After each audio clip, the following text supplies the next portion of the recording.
மரித்து போனதை உயிர்ப்பிக்கிற தேவன் இயேசு கிறிஸ்து. மரியாளும் அவள் சகோதரியாகிய மார்த்தாளும் இருந்த பெத்தானியா கிராமத்தில் உள்ளவனாகிய லாசரு என்னும் ஒருவன் வியாதிப்பட்டிருந்தான். அப்பொழுது அவனுடைய சகோதரிகள், ஆண்டவரே, நீர் சிநேகிக்கிறவன் வியாதியா இருக்கிறான் என்று சொல்ல அவரிடத்திற்கு ஆள் அனுப்பினார்கள்.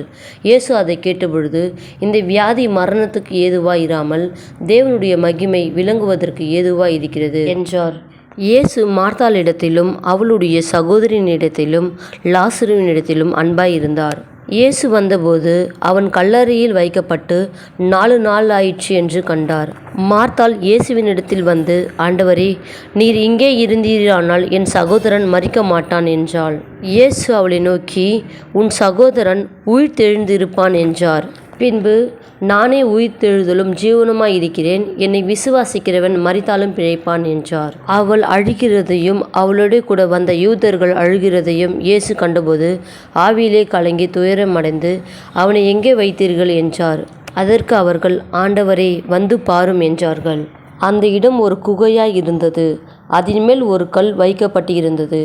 இயேசு, கல்லை எடுத்து போடுங்கள் என்றார். மரித்தவனுடைய சகோதரியாகிய மார்த்தாள் அவரை நோக்கி, ஆண்டவரே, இப்பொழுது நாருமே 4 நாள் ஆயிற்றே என்றாள்.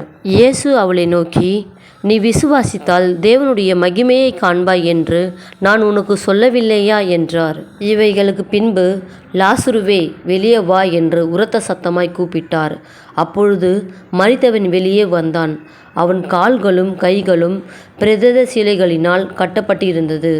அவன் முகமும் சீலையால் சுற்றப்பட்டு இருந்தது. இயேசு அவர்களை நோக்கி, இவனை கட்டவிழ்த்து விடுங்கள் என்றார். இதை பார்த்து கொண்டு இருந்த யூதர்களில் அநேகர் அவரிடத்தில் விசுவாசம் உள்ளவர்களானார்கள். இன்றைக்கு உங்களுக்கும் சரீரத்தில், நம்பிக்கையில், விசுவாசத்தில் மரித்து போயிருந்தால் கர்த்தரை நம்பும்போது அவரை உயிர்ப்பிக்க செய்வார். எப்படிப்பட்ட சூழ்நிலையா இருந்தாலும் சரி, உங்களை வாசனை திரவியமாக மாற்றுவார். கர்த்தர் மீண்டும் சொல்லுகிறார், நீ விசுவாசித்தால் தேவனுடைய மகிமையை காண்பாய் என்று நான் உனக்கு சொல்லவில்லையா? ஆமென்.